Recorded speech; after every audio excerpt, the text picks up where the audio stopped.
स्वरूप शुद्ध चैतन्य स्वामी नमः। जे स्वरूप समझा विना पाम्यो दुख अनंत, समझाव्यु ते पद नमो श्री सद्गुरु भगवंत। पत्रांक 133 भवानिया द्वितीय भादो सुदी बीच मंगल संवत 1946। आत्म विवेक संपन्न भाई श्री सुभाष भाई मोरवी। आज आपका एक पत्र मिला, पढ़कर परम संतोष हुआ। निरंतर ऐसा ही संतोष देते रहने के लिए विज्ञप्ति है। श्रीमद जी को, कृपालुदेव को सौभाग्य भाई व्यवहार की अपेक्षा से अपने परम उपकारी लगते थे। भले पत्रों के द्वारा जो सत्संग होता था, इसलिए सौभाग्य भाई को हमेशा अपने आत्मा की जागृति में अभिवृद्धि के कारण मानते थे, सच्चे सत्संगी मानते थे। इसलिए उनको यहाँ आत्म विवेक संपन्न के नाम से संबोधित किया गया और कह रहे हैं पढ़कर परम संतोष हुआ। जिसे सिर्फ और सिर्फ अपने स्वरूप का लक्ष्य हो, उन्हें ऐसे स्वाध्यायी मिल जाते हैं और ऐसे स्वाध्याय सत्संग की चर्चा होती है तो उन्हें परम संतोष होता है, क्योंकि उन्हें व्यर्थ की, बाहर की, विकथा की बातों में जिन्हें रस नहीं और स्वरूप का जिसे रस हो, ऐसे विरले पुरुष ही मिलते हैं। चलो थोड़ी देर कुछ आत्मा की बात कर ली, कोई बात नहीं। दिन में 1 घंटा, 2 घंटा, 3 घंटा, ये दिन भर की आत्मा की बात करने के लिए थोड़ी होती है।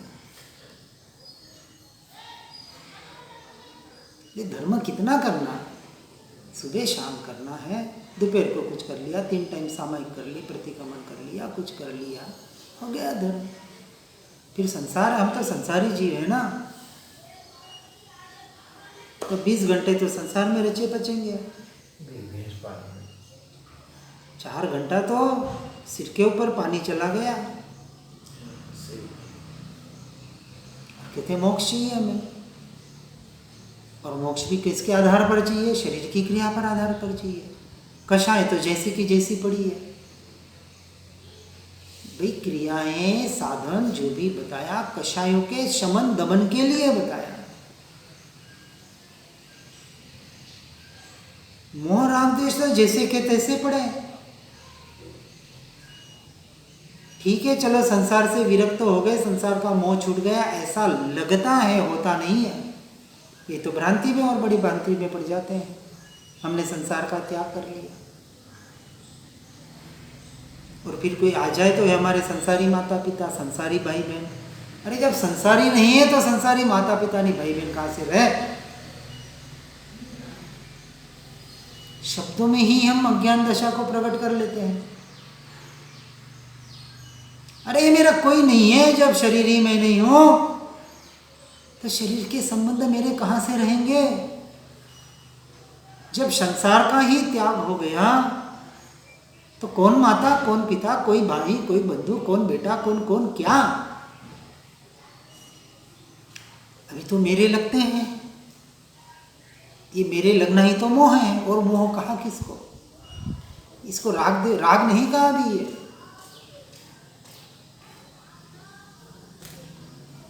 यही तो मोह है, मेरे लगना, अपने लगना भीतर से कि चलो संसार का त्याग हो गया, परंतु जन्म से तो मेरे भाई बहन है ना, इस शरीर के तो है ना, पूर्व के तो है ना। अभी पर्याय बदली है तो कहीं ना कहीं हमारी मान्यता में वो अटैचमेंट, और उस अटैचमेंट का नाम मोह है। सबसे पहले वहाँ से डिटैच होना है, फिर बाहर की क्रियाओं की बातें करना, उस पर जोर देना। अभी तो जोर क्रियाएं करें, निषेध नहीं कर रहे हैं, जो योग्य आचरण है, व्यवहार के अनुयोग्य, अपने आत्म लक्ष्य में, अपने मोक्ष मार्ग में आगे बढ़ने के लिए भोजन शुद्धि, शरीर शुद्धि, मन शुद्धि आवश्यक है। सीधी आत्मा की बातें होकर आत्मा में नहीं रमण किया जा सकता, सदाचार में जीवन चाहिए।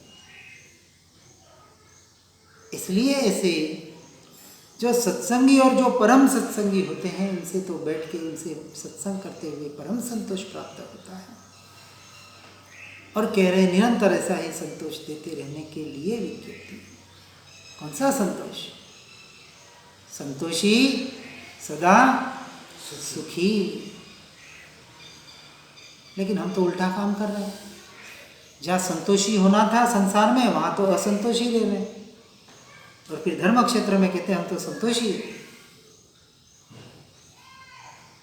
हम तो सुखी है। अरे यहाँ तो असंतोषी बनना था धर्म क्षेत्र में, और वहाँ संसार में संतोषी बनना था। यहाँ जब तक परिपूर्णता, परिपक्वता न आ जाए, तब तक यहाँ तो और चाहिए, आगे बढ़ना है, आगे बढ़ना है, आगे बढ़ना है, परिपूर्ण अवस्था को पाना है। यहाँ संतोष चाहिए। और वहाँ जब तक संतोष नहीं होगा, बाहर व्यवहार में, संसार में, नहीं बस बहुत हो गया, बहुत कर लिया, पूरा जीवन ये 60 साल परिवार, संसार, समाज के लिए निकाल दिए, बस ये काफ़ी है।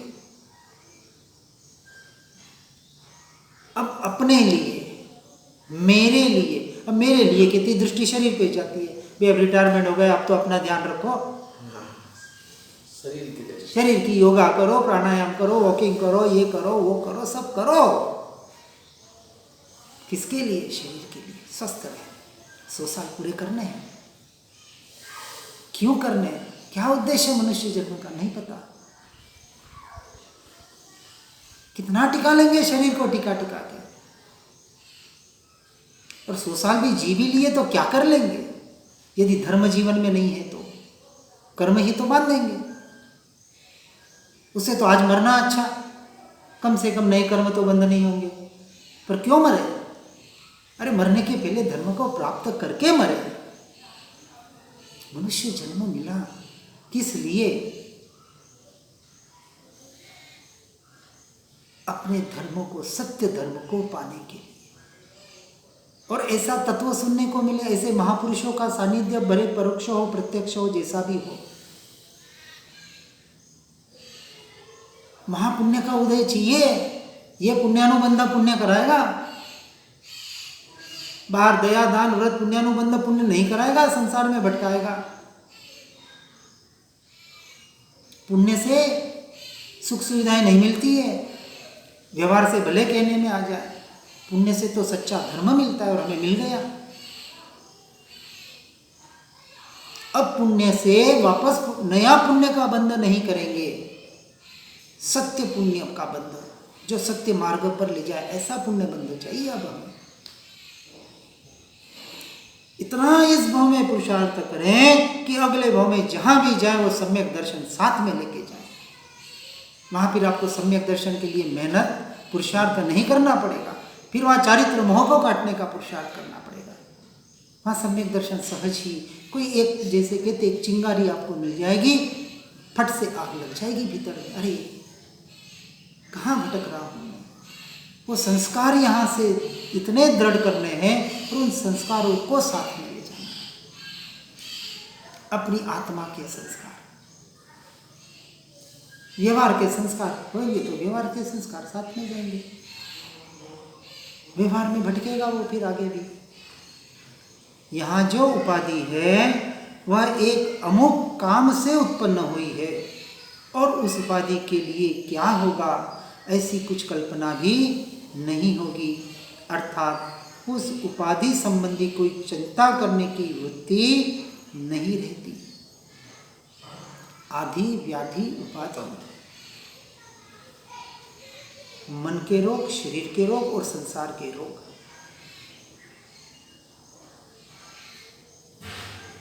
किसी काम से वहाँ उपाधि, बाहर परिग्रह में, बाहर कहीं कार्य में कहीं उपाधि आ गई, परंतु उस उपाधि के लिए क्या होगा ऐसी कुछ कल्पना भी नहीं होती। जो होना है सो होगा, क्योंकि भीतर में टंकोत्कीर्ण मान्यता में हो गया है कि बाहर के परिणमन को मैं अंश मात्र भी बदल नहीं सकता। ठीक है, प्रयास करेगा लेकिन उसके रिजल्ट की अपेक्षा नहीं करेगा। पुण्य का उदय होगा तो प्रयास सफल होगा और पाप का उदय होगा तो असफल होगा। दोनों का स्वीकार है वहां, दोनों का स्वीकार, और मात्र स्वीकार नहीं, उसके स्वीकार के साथ अपने अस्तित्व का स्वीकार। ये सच्चा समता भाव, अस्तित्व की जागृति सहित बाहर जो घटित हो रहा है वो कर्म के उदयानुसार हो रहा है, जैसा का तैसा स्वीकार। इसलिए प्रत्यय क्रमांक 301 में दिया है कि गृहस्थ में रहना है तो ये 4 अवस्थाओं को अवस्था से पार हो सकता है तो रहना। जे थाय ते योग्य मानवामा आवे, बीजाना दोषा जो न जोवामा आवे, પોતાના ગુણ સહન કરવામાં આવે, બધાને આત્મા રૂપે જોવામાં આવે, जो हो रहा है योग्य हो रहा है। हाँ, व्यवहार से अच्छा और बुरा होता है, सही और गलत होता है, ये व्यवहार हुआ। अच्छा हुआ तो भी योग्य हुआ, बुरा हुआ तो भी योग्य ही हुआ, क्योंकि होने योग्य ही होता है। ये ज्ञानी पुरुषों की दृष्टि। हमें भी ऐसी दृष्टि बनाना है कि ज्ञानियों के वखाण करके चुप नहीं बैठ जाना है, अपनी दृष्टि को बदलना है। ये पुरुषार्थ हुआ। यहाँ कृपालुदेव कह रहे हैं कि कुछ कल्पना ही नहीं होती है कि उपाधि के लिए क्या करना है, इसलिए उस उपाधि संबंधी कोई चिंता करने की वृत्ति नहीं रहती है। चिंतन भले हो जाए लेकिन चिंता नहीं होती है।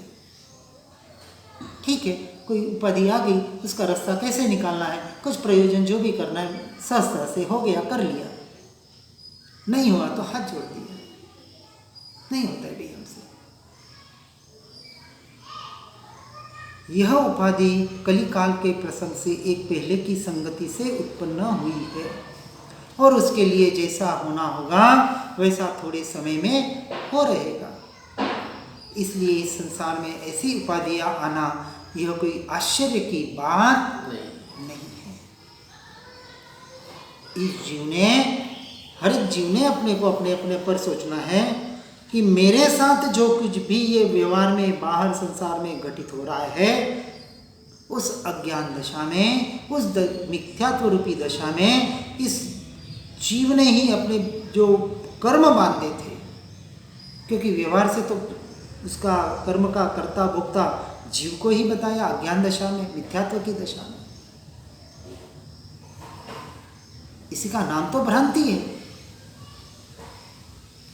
अपने भावों को बिगाड़कर निमित्त नैमित्तिक संबंधी से जीव ही कर्म बांध रहा है। तो जोर जो भावों पे देना था कि जो हो रहा है ठीक है, व्यवहार से भी स्वीकार करना है कि पूर्व में जो कर्म जैसे जैसे जिसके साथ कर्म का बंधन किया था वैसे वैसे आज उदय में आएंगे। पाप का उदय होगा तो विपरीत प्रतिकूलता आएगी, पुण्य का उदय होगा तो अनुकूलता मिलेगी। हम तो इन दोनों से न्यारे हैं। ये मेरे स्वरूप में, मेरे स्वभाव में कहीं भी स्पर्शते तक नहीं है। इसलिए संसार में ऐसी उपाधियां आना यह कोई आश्चर्य की बात नहीं है।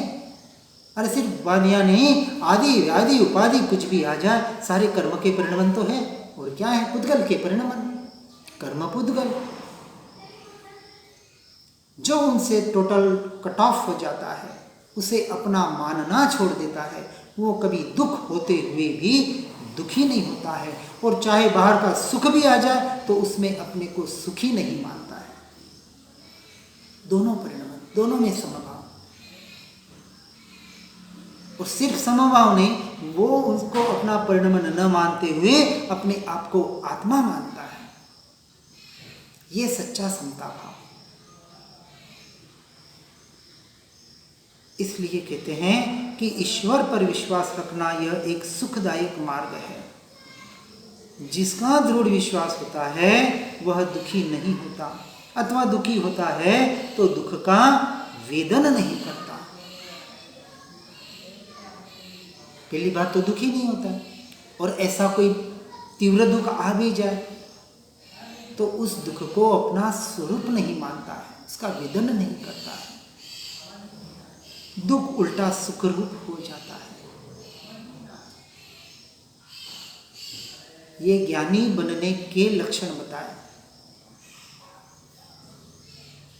जो अपने निरंतर ज्ञान स्वभाव की ओर अपने वृत्तियों को परिवर्तित करने का पुरुषार्थ कर रहा है, जो पर द्रव्य को, पर भावों को अपना स्वरूप मानना छोड़ने का पुरुषार्थ कर रहा है, अभी भले नहीं पाया है पर पुरुषार्थ तो कर रहा है, मार्ग में बढ़ रहा है, निरंतर विचार कर रहा है, ये मेरा स्वरूप नहीं, ये मेरा स्वरूप, ये मैं नहीं, ये मैं। और इसलिए ईश्वर पर विश्वास रखना भी एक सुखदायक मार्ग बताया व्यवहार की अपेक्षा से। हम सिर्फ मुंह से बोलते हैं तेरा तुझको अर्पण, अरे सब ईश्वर ने दिया है, ईश्वर का है तो सब कुछ अर्पण कर दे उसके चरणों में। वो तो 1 करोड़ में 1 लाख अर्पण करेगा और बोलेगा तेरा तुझको अर्पण। भाई 99 लाख कहाँ गए? भाई ईश्वर के है ना, भाई 99 उनको अर्पण कर और 1 लाख तेरी रोजी रोटी के लिए रख ले, बस। तो समझा कि चलो ईश्वर का था, ईश्वर को अर्पण कर दिया। बोलने में तो बड़ी बड़ी बातें हम करते हैं, सुनते हैं, भक्ति करते हैं, और जब अर्पण करने का विषय आता है तो अरे अरे अरे अरे अभी तो तकलीफ ही भैया। ये तो सारा बाहर का व्यवहार का कथन है। और ईश्वर पर विश्वास रखना यानी ईश्वर के वचनों पर विश्वास रखना, ईश्वर पर विश्वास, ये ईश्वर पर विश्वास है। ज्ञानी पुरुषों पर विश्वास रखना, परमात्मा पे विश्वास रखना, यानी उनके वचनों पर विश्वास रखना। वचनों पर तो विश्वास नहीं, और कहता हमें तो परमात्मा पे पूरा विश्वास है। हम तो ज्ञानी पुरुषों के चरण के धूल हैं। बस वचन में अपने को धूल बना देता है, और घर पे जाता है तो कहता है आई एम समथिंग। वहां धूल नहीं मानता है, क्योंकि सब में ईश्वर देख ही नहीं पाता है। वो क्या ईश्वर क्या मंदिर में है? क्या पर्टिकुलर व्यक्ति विशेष में ही है? सभी का स्वरूप तो ईश्वर स्वरूप बताया, सभी में ईश्वर स्वरूप बताया। चाहे वेदांत भी कहे, वो भी सबको ईश्वर के स्वरूप को तो मानता है, जीवों को। भले वो एक जीव एक ईश्वर मानता हो, ईश्वर का अंश तो हर एक को मानता है ना, यानी अंश कहो या अंशी कहो, स्वरूप तो वो का वही है। तो सभी में ईश्वर रहा हुआ है। और जब हम कहते हैं मैं परमात्मा हूं, ये अहंकार थोड़ी है। सभी में वही परमात्मा है, मैं अकेला थोड़ी परमात्मा हूं। यहां तो ज्ञानी पुरुष कह गए, निगोद से लेके सिद्ध परमात्मा तक सभी जीवों का स्वरूप स्वभाव के दृष्टि से। अब दृष्टि कौन सी है पता नहीं। फिर आज के युग का मैं महावीर, मैं राम, लोगों को लगता है अहंकारी हो गया। गुरुदेव पुकार के गए मैं परमात्मा, कहते अहंकार आ रहा है, ये तो निश्चयाभासी हो रहा है। दृष्टिकोण देखें वहां, किस अपेक्षा से कह रहे हैं। अरे जब तक परमात्मा स्वरूप को परमात्मा स्वरूप स्वीकार ही नहीं करोगे तो पर्याय में अटके रहोगे। दृष्टि शुद्ध कैसे करोगे? उस पर्याय को कैसे शुद्ध करोगे? अशुद्ध के लक्ष्य से कभी नहीं हो पाएगी। यहां टंकोत्कीर्ण निर्णय है। संसार में ऐसी उपाधियां आना या कोई आश्चर्य की बात नहीं है, आएगी। ऐसे अनादिकाल से कर्मों के बंध किए जा रहा है, इस भाव में भी कर्मों के बंध किया जा रहा है, और चाहता है मुझे कोई आदि व्याधि उपाधि न आए, और भिखारी बन के परमात्मा के चरणों में चला जाता है, कृपा कर परमात्मा, कृपा कर हमारे दुख दूर कर।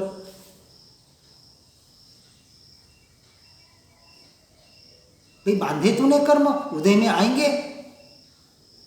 तूने बांधे कर्म दूसरे के थोड़ी उदय में आएंगे। जिसने बांधे हैं उसके ही उदय में आएंगे। अब उसका वापस कर्ता भोक्ता बनेगा तो नई कर्म मान देगा, और उससे अलिप्त तो हो जाएगा तो संवर कर लेगा। लिप्त न होना, क्योंकि ये तो परिणमन तो पुद्गल का चलेगा, कर्मों के उदय हर क्षण हो रहा है, हर समय उसका भी परिणमन, उसकी कर्म की धारा चल रही है। चलने दो, मन भटक रहा है भटकने दो, कषाय हो रही है होने दो। पुरुषार्थ एक ही घटित होता है। इन सब से हटके अपनी पर्याय को अपने द्रव्य की ओर लाने का हम कैसे प्रयास करें, पुरुषार्थ करें, इसमें पूरा धर्म समाविष्ट हो जाता है। इसलिए ईश्वर पर विश्वास रखना भी अपेक्षा से सुखदायक मार्ग बता रहे हैं। और वहां दुख उल्टा सुखरूप हो जाता है। आया दुख, आया तो जाएगा। जो वस्तु उत्पन्न होती है नष्ट होती है, उत्पाद व्यय उसका स्वरूप है। कर्म उदय में आता है, जाने के लिए आता है। बांधा है, सत्ता में पड़ा है तो उदय में आएगा। आया चला गया, बस ज्ञाता दृष्टा रहो उसके, तो नया कर्म नहीं बांधा आपने। इसी को आचार्य कुंद देव ने अपने समय सारजी में ज्ञप्ति क्रिया बताया, संवर क्रिया बताया। जानन क्रिया, जानने वाले ज्ञाता दृष्टा मात्र बने रहो हर क्रिया के। हर क्रिया के यानी अब स्वाध्याय सत्संग भक्ति करते हैं उसके भी ज्ञाता दृष्टा रहो। ये भी कोई स्वरूप थोड़ी है कि आत्मा का। आत्मा को निरूपण करने का एक प्रयास मात्र है। आपको सिर्फ समझाया जा रहा है शास्त्रों के माध्यम से कि ये तेरा स्वरूप है और ये तेरा स्वरूप नहीं है। जो नहीं है वहां से दृष्टि हटा और जो है उसमें दृष्टि को स्थिर करो। करना तो ये था। उन शास्त्रों को, गाथाओं को कंठस्थ करने की कहीं ऐसे कोई ये व्यवहार से भले हम करते हैं, और कोई कंठस्थ कर भी ले तो उसके रटन करके उनको भावों को पकड़ के अपने स्वरूप में आने का पुरुषार्थ करना था। सिर्फ माला जाप करने, यहाँ नवकार मंत्र का जाप छोड़ दिया और सजात्म स्वरूप का जाप शुरू कर दिया। खाली मन के पलट रहा है और कुछ नहीं कर रहा है। बात तो वो की वो हो गई। अरे पंच परमेष्टि भी आत्मा का ही स्वरूप है। मैं भी उससे पसार होने वाला हूं। यदि मोक्ष पाना है तो मुझे होना ही पड़ेगा। चौथे से 14वें गुण स्थानक की पहले से पूरी ये 14 गुण स्थानक की यात्रा हर जीव को करनी पड़ेगी, तब जाके मोक्ष को पाएगा। ये कोई व्यवहार थोड़ी है कि कुछ नहीं किया और सीधे 10th में बैठ जाओ और 10th की परीक्षा दे दो, पास हो जाओ। इस मार्ग में नहीं चलता है। पहले चौथा गुण स्थानक पार करना ही पड़ेगा। और उसके बगैर अपने को 5वें 6ठे में मान रहा है तो बलिहारी है उनकी। हमें क्या करना है, माने। ये मान्यता ही तो मिथ्यात्व है। हम जो नहीं है उसको हम मान रहे मैं हूं। मिथ्यात्व किसको कहा? विपरीत प्ररूपण, विपरीत मान्यता। मैं आत्मा हूं और अपने को शरीर मान रहा हूं। मैं खाता हूं, मैं पीता। अरे भाई, शरीर का परिणमन है, पुद्गल का परिणमन है, आत्मा का नहीं है। और ऐसे जीव जो अपने भीतर आने का पुरुषार्थ करते हैं, उनको ऐसी प्रतिकूलता, ऐसे दुख के प्रसंग सुख रूप हो जाते हैं। धन्य है यह घड़ी कि भेदज्ञान करने का अवसर मिला। जितना प्रतिकूलता में भेदज्ञान होता है, तीव्रता से हम प्रत्यक्ष अनुभव के आधार पर बता सकते कह रहे हैं, उतना अनुकूलता में नहीं हो पाता है। अनुकूलता का तो आर्टिफिशियल है। एसी में बैठे हैं और ध्यान कर रहे हैं, आहा हा क्या ध्यान हो रहा है, आनंद आ गया। अब गर्मी में बैठो, पसीना आ रहा है, ठंड लग रही है, अब ध्यान कितना घटित हो रहा है हम देखते हैं। मच्छर काट रहे हैं। ये सारा अभ्यास है ये, और देह इसके लिए मिला है, अभ्यास करने के लिए। किसका? शरीर को कष्ट देने का नहीं, अपने में आने के लिए। शरीर साधन है, मन वचन काया साधन है। उस साधन का सदुपयोग करो, और सदुपयोग शरीर को टिकाकर नहीं होगा।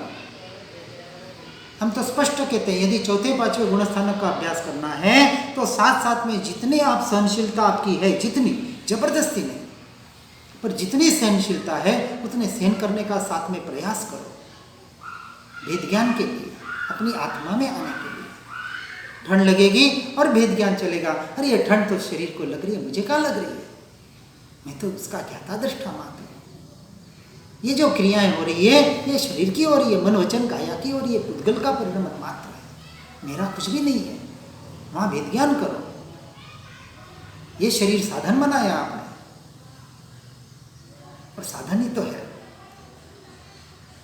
इसलिए आगे कहते हैं कि आत्मेच्छा ऐसी ही रहती है कि संसार में प्रारब्धानुसार चाहे जैसे शुभाशुभ उदय में आए, परंतु उनमें प्रीति अप्रीति करने का हम संकल्प भी न करें। अब विचार करें, ये जो पत्र है सम्यक दर्शन के वक्त का पत्र है, 1946 संवत। जिस दशा में हमें पहुंचना है, यानी हमारी बात हो रही है, ये तो वो अपनी अवस्था लिख रहे हैं यहाँ कृपालु देव, हमें भी तो वहीं पहुंचना है। फिर कहते अरे वो महापुरुषों का काम है। अरे क्या मैं महापुरुष नहीं हूं क्या? नहीं बन सकता क्या? अरे महापुरुष नहीं बनेगा तो मोक्ष कैसे जाएगा? इस पत्र में ईश्वर का संदर्भ क्या है? ईश्वर किसको मानो? ये आगे की बात है, वो विषय अलग है। ईश्वर ईश्वर पर विश्वास रखना एक सुखदायक मार्ग बताया। अब ईश्वर आप किसको मानते हो, क्यों मानते हो, वो आगे बताएंगे ना। आत्मसिद्धि शास्त्र में बताया कि ईश्वर का वास्तविक स्वरूप क्या। ईश्वर शुद्ध स्वरूप को ईश्वर कहा। जो आत्मा का शुद्ध स्वरूप है वो ईश्वरीय तत्व है, वो परमात्मा तत्व है, और उस तत्व तक मुझे ही पहुंचना है, क्योंकि मुझे ईश्वर बनना है, मुझे परमात्मा पद को प्राप्त करना है। और इस गुण स्थानों से पसार नहीं होगा तो कैसे प्राप्त करूंगा? मुझे बनना है। ये पंच परमेष्टि मेरे पद है, क्योंकि मुझे उससे पसार होना है। मैं अनुरोध धारण करूंगा, अपनी आत्मा में स्थिर रहूंगा, 11 प्रतिमा धारण करूंगा, जो भी व्यवहार निश्चय, आगे सर्वसंग परित्याग करके अंतर्मुहूर्त अपनी आत्मा में लीन बनूंगा, तो मैं परमात्मा बनूंगा। गुणस्थानक का आरोहण श्रेणी तो चढ़नी पड़ेगी ना। किसको? जिन्होंने पार कर लिया, पा लिया, उन्होंने, उनका काम हो गया। उनके काम से मेरा काम थोड़ी होगा।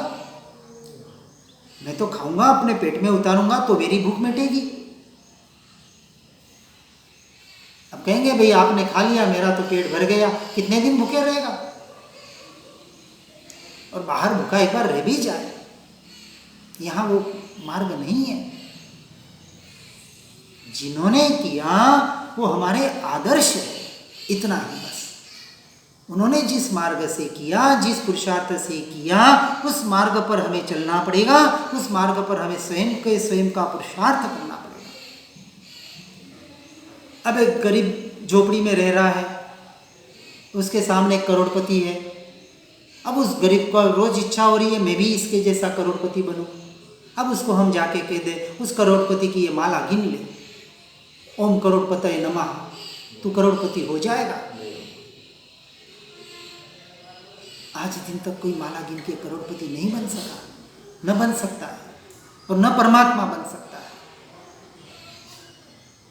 यदि वो गरीब जीव, क्या था अंबानी, एक पेट्रोल पंप पे पेट्रोल भरने वाला, उसने गधा मजूरी की और बन गया अरबपति, खरबपति। हम तो गधा मजूरी कहते हैं इसको, क्योंकि संसार का परिणमन ठीक है, उसके पुण्य का उदय था, मिल गया। एक चाय बनाने वाला प्रधानमंत्री बन सकता है, ये सारे पुण्य के खेल है, पुद्गल के परिणमन है। इससे आत्मा से कोई लेना देना नहीं है, अंश मात्र भी लेना देना नहीं है। इतना ही लेना देना है कि ये पाप पुण्य के जो बंध किए थे, ये आत्मा ने अपनी अज्ञान दशा में किए थे। इतना आत्मा का दोष है, इतना मेरा दोष है। अब दोष से तो निकलना है मुझे। अब यहां निरंतर आत्मेच्छा रहती है, आत्मा की ही इच्छा रहती है कि संसार में प्रारब्धानुसार चाहे जैसे शुभ उदय आवे या अशुभ उदय आवे, उदय में अब हमें फंसना नहीं है। ये उनकी विचारधारा हमें अपने जीवन में उतारनी है, महापुरुषों की विचारधारा, तो हम उस मार्ग पर आगे बढ़ पाएंगे। परंतु उनमें प्रीति अप्रीति करने का हम संकल्प भी न करें। या सौभाग्य भाई को नहीं, हम सबको कह रहे हैं। सौभाग्य भाई तो वहां निमित्त मात्र है, क्योंकि सौभाग्य भाई लास्ट तक उनसे वही मांग रहे थे, संसारी मांग रहे थे कि आप दूसरों को मदद करते, मेरे को फाइनेंशियली मदद करो, मैं फाइनेंशियल में आगे कैसे बढ़ूं बताओ। ओके, तेरा मेरा संबंध ये नहीं है, परमार्थ संबंध है हमारा, व्यवहार संबंध नहीं है। और मैं तुझे व्यवहार में क्यों अटकाऊं? और अंत में उनका काम करा के गए, किया उन्होंने अपना काम। अब कहेंगे कृपाणु देव ने उनको दिया, अरे कोई ये ज्ञान लेने देने की वस्तु है क्या? ठीक है, उन्होंने उनको मार्ग बताया, उन्होंने वहां ग्रहण किया और दृष्टि को अपने भीतर स्थिर कर लिया, पा लिया। हाँ हाँ बिल्कुल, प्रत्यक्ष दृष्टिगोचर हो जाता है, अनुभव में आता है, वो निर्णय होता है वहाँ, वो मान्यता में, वो श्रद्धान में अंकोत गिरना। सही बात है, बस यही सच्चा स्वरूप। अब इसके सिवा अब मुझे कुछ नहीं चाहिए। अब उसे जगत का सारा सूर्य तीनों लोक का साम्राज्य भी मिल जाए तो भी अब नहीं चाहिए हमें तो अपना अक्षय खजाना मिल गया। ऐसा टंकोत किरण निर्णय, ऐसा सम्यक दर्शन, ऐसा संसार के शुभाशुभ उदयों से छूटकर सिर्फ और सिर्फ अपने स्वरूप की ओर दृष्टि करने का जो महापुरुषों ने प्रयास किया, वैसा ही पुरुषार्थ हमें भी करना ही पड़ेगा। हर चीज इस मार्ग में, इस पुरुषार्थ को अपने जीवन में आगे लाने का प्रयास करते हुए मोक्ष मार्ग में आगे बढ़ने का पुरुषार्थ करें। जिनाज्ञा विरुद्ध कुछ भी कहने में आया हो तो मिच्छामि दुक्कडम। ओम नमः। अनंत सुसंत चहे दिन रात रहे तद ध्यान मही, पर शांति अनंत सुधामयते, प्रणमु पदते वरते जयते। हो प्रणमु पदते